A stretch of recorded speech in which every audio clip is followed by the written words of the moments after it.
오늘 같이 디모데후서 말씀을 같이 함께 나누려고 하는데요. 그러니까 예수님께서 제자들에게 주신 것에 대한 제목을 같이 함께 나눠 보려고 합니다. 모든 것 주셨고 많은 것을 주셨습니다. 그러나 우리가 지난 우리 사순절 기간 또 부활절 기간을 통해서 또 두려워하고 있는 그들에게 예수님 나타나셔서 평안하라, 평안하라, 평안하라 말씀하셨던 거 기억하시겠죠? 네. 어쨌든 평안을 주시고 두려워하는 마음, 오늘 성경에서 이야기하고 있듯이 우리가 이 땅을 살아가면서 갖는 마음 중에 두려워하는 마음은 하나님께서 원하시는 마음, 또 하나님께서 주시는 마음이 아니다라는 것을 성경은 이야기하는 거죠. 두려움 대신에 늘 예수님께서는 우리에게 평강을 주시고 평안함을 주시고 기쁨을 더하여 주시고 소망을 더하여 주시는 분이죠. 그래서 우리가 이 두려운 상황 가운데에 우리가 기억해야 할 것, 주님이 주신 것들이 무엇이 있는지를 말씀을 통해서 함께 나눠보기를 원하는데요. 우리 그 예수님과 제자들과 같이 함께 했던 사건 중에 예수님께서 풍랑을 잠잠케 하시는 사건 혹시 기억하세요, 여러분? 네, 배를 타고 가다가 예수님께서 이제 갈릴리 호수를, 긴 호수니까 큰 호수라 배를 타고 이제 반대편으로 건너가려고 하고 있었어요. 예수님은 고단했고 그 전에 이제 수많은 사람들에게 말씀을 전하고 또 말씀 전하는 사역 때문에 지치셨는지 배를 타는 순간부터 고단하여 이제 주무시기 시작하는 거죠. 주무시기 시작하는데 갑자기 광풍이 몰아치고 풍랑이 일기 시작하는 거예요. 배가 막 뒤집힐 정도로 풍랑이 불고 또 파도가 넘치도록 이제 치기 시작하는 거죠. 그래서 제자들이 이제 다급해지는 거예요. 조금씩 있을 때는 괜찮을 거야 했는데 정말 여차하다가는 이 배가 뒤집어지겠구나, 배가 뒤집어지면 우리 모두가 물에 빠져 죽겠구나라는 두려움이 그들 안에 찾아오는 거죠. 어떻게 해결할 수 있을까, 해결 방법을 찾는데 전혀 떠오르지 않는 거죠. 그리고 나서 다급해지니까 막 주무시고 계시는 예수님을 향해 막 찾아간 거죠. 예수님께 다급히 예수님을 깨우는 거죠. 예수님, 우리가 죽게 생겼습니다. 왜 이 상황에 예수님은 잠자코 잠만 주무시는 거예요? 이 상황을 예수님 모르십니까? 우리 죽게 생겼다니까요. 그리고 예수님을 깨웠고 예수님이 깨셨죠. 예수님께서 다른 말씀 하시지 않고 일어나서 바다를 향해 잠잠하라, 고요하라 라고 명령을 내리시죠. 그 말 한마디에 바람이 멎었고 물결이 잠잠해졌고 조용해지게 됩니다. 그리고 난 뒤에 예수님이 제자들에게 하신 말씀이 있어요. 혹시 뭔지 기억하세요? 중요한 대목인데 우리가 반드시 기억해야 될 것인데, 예수님이 이렇게 이야기하셨어요. 어찌하여 너희가 이렇게 무서워하느냐? 무엇 때문에 이렇게 두려워하느냐? 너희에게 믿음이 없느냐? 도대체 나와 함께 했던 그 순간에 내가 너희에게 가르쳤던 그 믿음이 어디 있느냐라고 예수님께서 제자들을 향해 꾸짖게 되는 거죠. 이렇게 위급할 때 믿음을 갖고 믿음을 써야지 그 믿음을 어디다 팔아먹었느냐라는 말씀과도 같은 맥락입니다. 어찌 보면 여러분의 인생과도 비교할 수 있는데, 우리도 여러분 나름대로 인생의 항로가 있어요. 그 인생의 항로를 향해 노를 저어 가다 보면 여러분 인생 가운데 풍랑이 찾아오고 폭풍이 찾아오고 바람이 찾아오는 거죠. 높은 파도가 일기 마련입니다. 우리에게 예수님이 없어서 그런 일들이 찾아오는 게 아니에요. 제자들은 예수님과 함께 했음에도 불구하고 풍랑이 찾아오고 파도가 찾아왔다고요. 그러면 우리 인생도 예수님이 없어서 이런 풍랑이 찾아오고 파도가 일고 목숨이 이제 왔다 갔다 하는 위급한 상황이 찾아오는 것은 예수님이 없어서가 아니라는 거죠. 마찬가지죠. 예수님이 우리와 함께 하고 있지만 우리에게도 이런저런 시련이 닥쳐올 수도 있습니다. 그래서 이때 우리도 제자들과 다른 반응을 보여야 하는 거예요. 우리와 예수님이 함께 하고 있지만 우리도 제자들과 같이 두려워해서는 안 된다라는 거죠. 만일 이런 상황이 우리에게 찾아온다면 우리도 예수님의 제자들처럼 꾸중을 듣고 왜 무서워하느냐, 도대체 믿음이 어디 있느냐라고 예수님의 책망을 들을 수밖에 없을 거예요. 그럼 풍랑 앞에 두려워하고 있고 나의 믿음이 보이질 않고 나의 미래가 갈팡질팡 헤매이고 있을 때 우리도 동일한 감정을 느끼고 무서워하고 있다면 예수님으로부터 아마 이런 책망을 듣지 않을까라는 생각입니다. 그러면 우리에게 찾아오는 이 고난이 있을 때 우리는 어떻게 해야 될까라는 거죠. 우리 마음속에 모시고 있는 여러분 예수님을 깨워야 해요. 우리 안에 있는, 우리와 함께하고 있는 예수님을 우리는 기억해내야 합니다. 예수님이 여러분 우리 마음속에서 잠자고 있으면 아무 의미가 없는 거예요. 그래서 예수님을 깨워서 역사하시도록 우리가 일해야 되는 거죠. 그러면 예수님이 우리의 고통 앞에, 우리의 찾아온 고난 앞에 예수님도 그 고난을 향해 고요하라, 잠잠하라 라고 말씀하시면서 우리 주변에 일고 있는 모든 풍랑과 파도를 잠재워 주실 것입니다. 이것이 여러분 믿음입니다. 하나님께서 요구하시는 믿음, 예수님께서 원하시는 믿음이라는 거죠. 이것이 바로 예수님을 우리가 항상 함께 모시고 사는 사람의 모습이에요. 오늘 우리가 본문의 17절 말씀을 읽었는데 우리 17절 말씀 한 번만 띄워 주시겠어요? 네, 본문 17절입니다. 함께 읽어보겠습니다. 시작.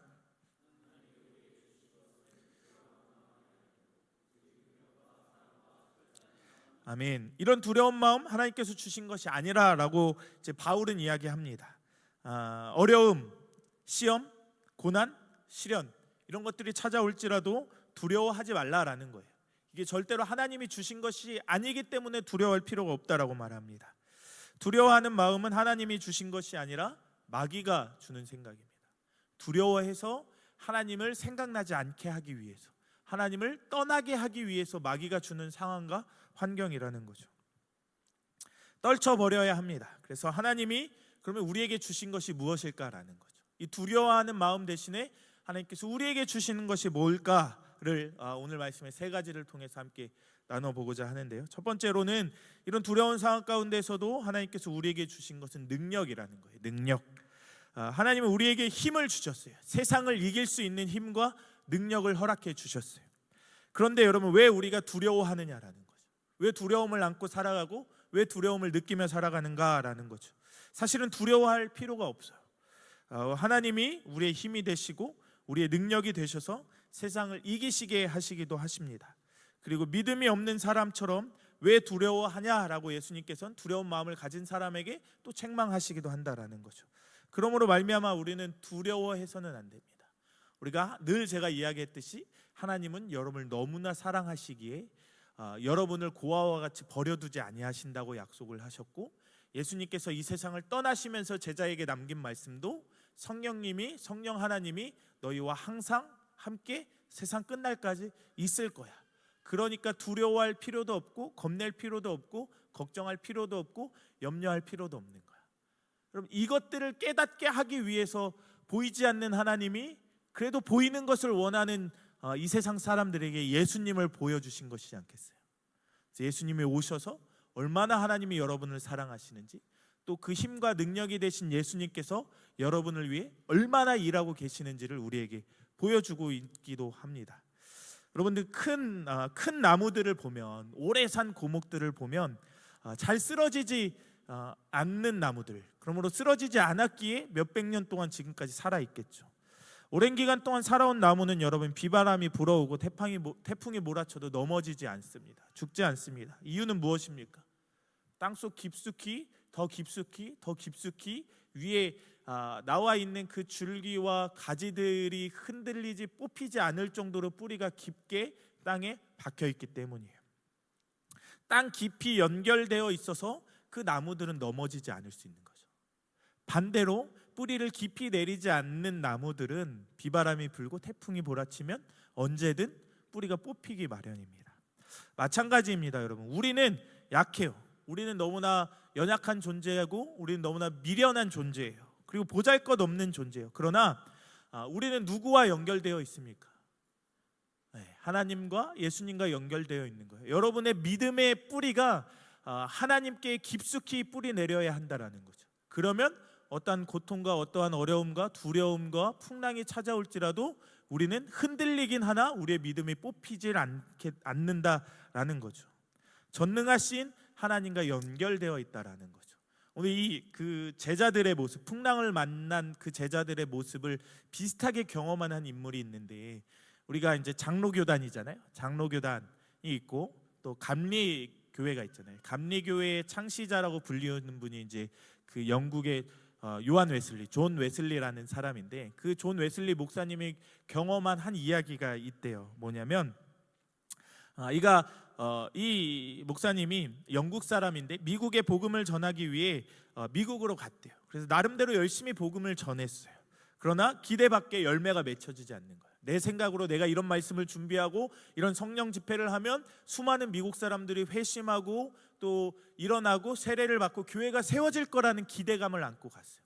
그런데 내가 준비한 것보다 더 열심히 했는데 기대에 못 미치는 결과를 초래하게 되는 거죠. 이때 이 웨슬리 목사님이 낙심했대요. 그리고 실망스러운 마음을 가지고 다시 영국에 돌아가는 배를 탔대요. 배가 대서양 중간쯤 이르렀을 때 갑자기 제자들과 같은 상황으로 풍랑이 일기 시작했대요. 막 요동치기 시작했고 정말로 배가 넘어지기 직전까지 이르렀대요.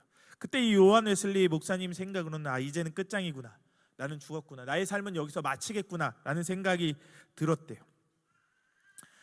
이 웨슬리의 마음에 두려운 생각이 들었어요. 그런데 놀랍게도 반대쪽에 있는 몇 사람이 거센 풍랑 속에서도 전혀 동요하지 않고 슬퍼하는 표정과 염려하는 표정이 아니라 평온한 모습으로 찬양을 부르고 있었다라는 거죠. 같은 상황이에요. 지금 목숨에 날아갈 위기가 이제 처해 있는 상황 속에 한 사람은 발을 동동거리며 마지막 인생이라고 생각을 하고 삶을 마무리하려고 하고, 반대쪽에서는 평온함과 기쁨으로 반대로 찬양을 하고 있는 모습을 하고 있다라는 거죠. 그래서 풍랑이 어느 정도 시간이 지나고 나서 멈추었대요. 그래서 요한 웨슬리가 그 무리들에게 찾아갔어요. 그리고 이렇게 물었대요. 당신들은 어떻게 그런 거센 풍랑 속에서도 이렇게 태연히 찬송을 할 수 있게 된 것입니까? 라고 질문을 던졌어요. 그러자 한 사람이 이렇게 이야기를 했대요. 전능하신 하나님이 우리와 함께 하시는데 왜 두려워합니까? 라고 말을 했대요. 그러면서 요한 웨슬리에게 오히려 이렇게 말했대요. 뭐라고 말했냐면, 당신은 아직도 하나님을 안 믿는가 봅니다. 형제여, 이제부터라도 하나님을 믿으시기를 바랍니다. 그러면 하나님이 당신에게도 세상을 이길 수 있는 힘과 세상을 이길 수 있는 능력을 주실 거예요. 라고 어떤 평신도가 목사를 향해 한 말씀이에요. 그러니까 이 웨슬리가 이 말을 듣고 충격을 받았겠죠. 그리고 뉘우치기 시작했대요. 내가 하나님을 믿는다고 믿었지만 피상적으로 믿었구나, 겉으로 믿어왔구나, 실질적으로 내 마음속에 하나님이 나의 힘과 능력이 되실 거라는 믿음이 내 안에 없었구나 라는 걸 깨닫게 되는 거죠. 웨슬리는 크게 회개했습니다. 그때부터 무슨 일을 하든지 자기 자신을 의지하지 않았대요. 바울과 같이, 마치 바울이 아테네에 도착해서 말씀을 전하잖아요. 그래서 내가 생각하기에, 여러분 바울이 성경을 보면 말을 잘 못하고 더듬었다라고 이야기를 하는데, 사실 바울은 말을 굉장히 잘하는 사람이었어요. 학식과 여러 가지를 겸비한 사람이었어서 성경에도 되게 능통한 사람이었어요. 그래서 자기의 힘을 의지해서 아테네에 가서 막 자기가 알고 있는 하나님과 자기가 만난 예수님을 지식적으로 전하기 시작하는 거죠. 그런데 자신의 생각과 다르게 이 요한 웨슬리와 같이 거기서 회심하는 사람이 그 누구도 일어나지 않은 거예요. 바울이 여기서 크게 깨닫는 거예요. 내 힘으로는 될 수는 없구나. 내가 전하는 말의 힘과 내 지식의 힘으로 이 사람들을 회개시킬 수 없구나. 하나님의 힘이 필요하구나. 하나님의 능력이 필요하구나. 그 뒤로부터 바울은 자신의 지식을 의지하지 않은 거예요. 그 뒤로부터 복음을 전할 때 하나님의 말씀을 의지하고 하나님의 힘을 의지한 거예요. 그래서 그때부터 자신의 힘이 아니라 준비했겠지만 자신의 힘이 아니라 하나님의 힘을 의지해서 말씀을 전하기 시작한 거죠. 그때로부터 말을 더듬기도 하고, 또 하지만 하나님의 능력이 일어나서 그 다음 사역지부터 큰 역사가 일어나고 교회가 세워지는 역사가 일어난 거죠.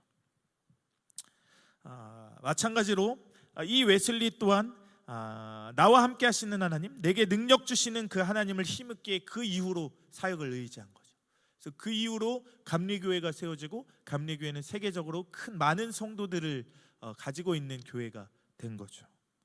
영국 교회를 뒤집어 놓는 역사가 바로 이 시기에 변화될 수 있는 이 시기로부터 시작됐다라는 거죠. 사랑하는 우리 업둥이 여러분, 지금도 전지전능하신 하나님이 저와 여러분과 함께하고 계십니다. 저와 여러분을 버려두지 아니하시고 더 좋은 길로, 마침내 하나님이 원하시는 길로 하나님께서 예비하시고 계획하고 계신다라는 사실입니다. 하나님은 이와 마찬가지로 우리의 힘이 되어 주십니다. 늘 고백하잖아요. 주는 나의 힘이요. 하나님은 우리의 능력이 되어 주십니다. 세상을 이길 능력을 이미 우리에게도 주셨다라는 거죠. 그 능력을 우리는 써야 해요. 두려운 상황 가운데 우리와 함께 하시고 능력 되시는 그 하나님을 깨워야 하고, 하나님을 능력을 써야 합니다. 여러분, 쓰지 않으면 죽은 믿음에 불과합니다. 그러므로 두려워하지 않기를 소망합니다. 두 번째, 하나님께서, 예수님께서 우리 제자들에게 주신 것은 바로 사랑이라는 거예요. 사랑. 사랑이 얼마나 대단한 건지를 우리는 너무나 잘 알고 있는데 하나님은 우리를 지극히 사랑하시죠. 그래서 우리를 향하신 그 사랑은 놀라운 사랑이에요. 측량할 수 없는 사랑, 하늘보다 더 높은 사랑이라고 우리가 찬양을 통해 고백하고 영원하신 사랑, 변함없는 사랑이라고 고백해요. 그래서 하나님과 우리를 연결하고 있는 이 사랑의 줄은 그 세상의 어떠한 것과도 끊을 수 없는 강한 것이라고 성경은 이야기를 해요. 그 사랑. 그래서 로마서 8장 31절에 이렇게 바울이 고백하거든요. 그런즉 이 일에 대하여 우리가 무슨 말을 하리요?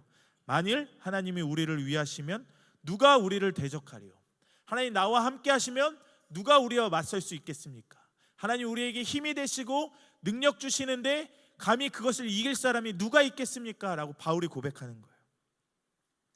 우리를 대적한다라는 말은 무엇입니까? 우리를 사랑하시는 그 하나님을 대적한다라는 말과 다름이 없습니다. 그러니 우리는 두려워할 필요가 없는 거예요. 여러분, 우리가 살다 보면 우리가 이 세상의 것에, 육신의 것이 세상에 필요한 때가 너무나 많이 있어요.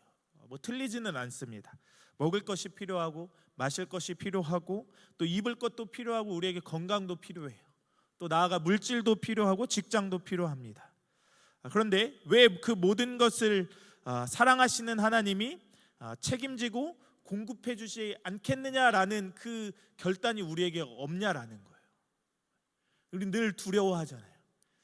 마치 이해도 됩니다. 여러분 상황에 내가 28, 29, 30이 가까이 됐는데 아직 취업을 하지 못하고 있고 또 아직 대학에 합격하지 못하면 그 두려운 마음을 갖는 것 이해도 되긴 합니다. 그런데 우리가 성경 말씀을 통해서 우리와 함께 하시는 하나님, 우리를 지으신 하나님, 우리의 아버지 되신 하나님이 어떠한 분인지를 명확히 알고 있으면 우리는 이런 상황 가운데 두려움을 가질 필요가 없다는 거죠. 근심할 필요가 없다라는 거죠. 왜? 하나님께서 자기 자녀를 끝까지 책임지시고 먹을 것을, 입을 것을 끝까지 공급해 주신다라는 약속이 있기 때문입니다. 하나님이 우리를 사랑하시는 그 절정, 사랑의 모습, 내가 너희를 이렇게까지 사랑한다, 나보다 더 사랑할 수 있는 사람이 이 세상에 있을까? 라는 질문을 던지면 보여주신 모습이 뭐예요? 여러분, 자신의 사랑하는 독생자 아들 예수 그리스도를 대신 죽게 하고 여러분을 살리게 하잖아요. 여러분, 이게 보통 사랑입니까? 보통 사랑으로서는 감히 이루어질 수 없는 사랑. 제가 여러 번 이야기는 하지만 제 딸을 여러분들을 위해서 대신 내어줄 수는 없을 것 같아요. 죄송해요. 근데 하나님은 그렇게 하셨대요. 여러분을 너무나 사랑하시기에. 여러분, 그러므로 육신적인 생활 때문에 두려워하지 않기를 소망합니다. 무엇을 먹을까? 무엇을 마실까? 무엇을 입을까? 염려할 필요가 없습니다. 우리는 이 시대가 불확실한 시대 가운데 살아갑니다. 살아가는 동안 이런저런 어려운 시련들이 우리 앞을 가로막을 때도 있습니다. 그러나 우리와 예수 그리스도를 이어주고 있는 그 사랑줄은 이 세상 그 어떠한 것으로도 끊을 수 없음을 기억하기를 축복합니다. 감히 누가 우리를 하나님과 우리 사랑에서 끊을 수 있겠습니까? 아무도 없습니다. 그 사랑이 끊어지지 않으면 하나님께서 반드시 여러분 삶에 공급해 주실 거예요. 이 세상의 그 어떤 것도 끊을 수 없는 그 사랑의 줄을 붙잡고 다시금 그 두려움 가운데서 일어설 수 있는 우리 청년들이 되기를 축복합니다. 세 번째로 하나님의 우리에게 주신 마음은 바로 절제하는 마음이에요. 절제하는 마음. 영어로 보니까 이 절제하는 마음이 이 부분에 셀프 디서플린이라고 되어 있거든요.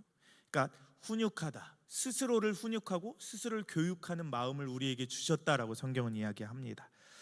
즉 내 스스로에게 좋은 품성과 선한 것을 가르치고 배우는 것을 말합니다. 그래서 분별력을 가지고 정신을 차리고 말 한마디를 해도 행동 하나하나를 해도 신중하게 하는 마음이에요. 그러니까 이 마음, 두려움 가운데 여러분 마음을 굳게 세울 수 있는 마음을 하나님께서 우리에게 주셨대요. 그러니까 두려움과 세상으로 우리의 눈이 돌아가는 그 상황 가운데에 우리의 그 마음을 절제할 수 있는 마음, 스스로를 훈육할 수 있는 마음을 우리에게 주셨대요. 이 길은 잘못된 길이야, 세상의 염려와 걱정일 뿐이야, 하나님께서는 우리와 함께 하시고 우리를 끝까지 책임져 주실 거야 라는 마음을 갖게 하는 마음을 우리에게 주셨다라는 거죠. 이 절제하는 마음은 여러분 상황을 잘 판단하고 또 올바른 결정을 내리게 하는 능력을 말하기도 하죠. 근신하는 이 옛날 성경에는 근신하는 마음이라고 적혀 있는데 이 마음의 의미는 자신의 감정과 욕망을 조절하고 지혜롭게 행동하는 능력을 말하기도 합니다. 그러면 이 땅을 살아가면서 반드시 필요한 마음이에요. 하나님을 붙잡고 하나님께 뿌리를 내리고 하나님을 깨우고 일하게 하시는 그 일을 위해서 반드시 필요한 마음이 이 절제하는 마음. 그냥 우리의 것을 무조건 참는 마음이 아니라 분별할 수 있는 마음, 또 우리 스스로를 훈육하고 채찍질할 수 있는 마음을 의미해요. 나의 모습이 잘못됐구나, 하나님께로 돌이켜야겠구나 라는 그 귀한 마음입니다. 이 모든 행동과 마음은 여러분 두려움을 이기는 마음이 되고 원동력이 됩니다. 여러분 이스라엘 백성들의 출애굽 사건 제가 여러 번 설명을 드렸었는데 이스라엘 백성들이 애굽에서 빠져나왔습니다. 그런데 그들 앞에 큰 홍해가 기다리고 있었습니다. 뒤에는 애굽의 군대가 따라왔죠. 앞으로 가도 죽을 상황, 뒤를 돌아보아도 죽을 상황이 있었어요. 이스라엘 백성들이 여러분 두려움에 휩싸이기 시작했어요. 하나님이 10가지 재앙을 통해서 자신을 여기까지 인도하신 하나님을 그새 까먹은 거예요. 그리고 눈앞에 펼쳐진 그 어려움 가운데 두려움을 느끼기 시작하는 거예요. 우리도 죽었구나, 이제 죽을 수밖에 없구나, 앞에 물에 빠져 죽거나 뒤에 애국 군대의 칼에 맞아 죽거나. 그리고 그들이 모세를 향해서 아우성을 치기 시작합니다. 야 모세야, 너 우리를 죽이기 위해서 이 자리에 이끌었구나.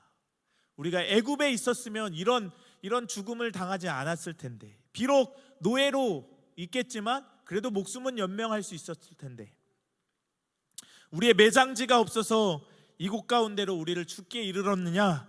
차라리 우리가 애굽으로 돌아가겠다, 애굽 군대에게 항복하겠다, 다시 저들의 종이 되어 사는 게 낫겠다라는 고백을 하죠. 이 고백은 두려움에 휩싸인 고백이죠. 그러나 모세는 다른 거죠. 두려워하지 않았어요. 담대했고 하나님께 기도했죠. 그리고 모세는 담대하게 이스라엘 백성들에게 외쳤어요. 너희는 두려워 말고 가만히 서 있기만 해. 가만히 서 있으면 여호와께서 오늘날 지금 너희를 위하여 행하시는 그 구원을 잠잡고 보기만 하면 돼. 오늘 본 애굽 사람을 다시는 너희가 영원히 보지 못할 거야 라는 말씀을 하게 되죠. 모세는 여러분 전혀 두려워하지 않습니다. 마찬가지로 두려워하는 마음은 하나님이 주신 마음이 아니라는 거죠.